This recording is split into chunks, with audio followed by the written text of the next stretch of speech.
Vous le savez, les petites et moyennes entreprises et celles orientées vers l'exportation vont recevoir un soutien financier du gouvernement pour les aider à payer la compensation salariale de 1000 roupies.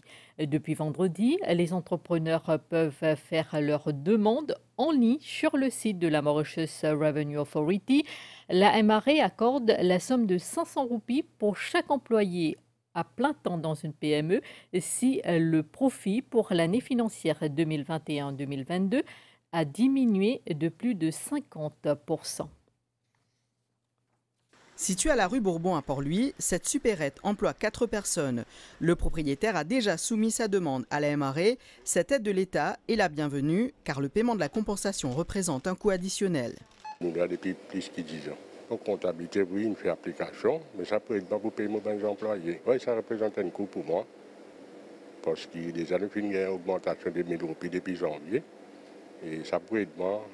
Comme Yacoub, plus d'une cinquantaine de petites et moyennes entreprises et entreprises orientées vers l'exportation ont déjà soumis une demande sur le site web de la MRA. La demande en ligne pour cette assistance est ouverte depuis vendredi dernier. Plusieurs critères sont applicables. Puisque ça représente un coût additionnel à tout bon employeur, l'État, à travers la MRA, pour donner un support financier pour que ce bon employeur-là capable de payer 100 000 roupies. Il est couvert la période de janvier à décembre 2023.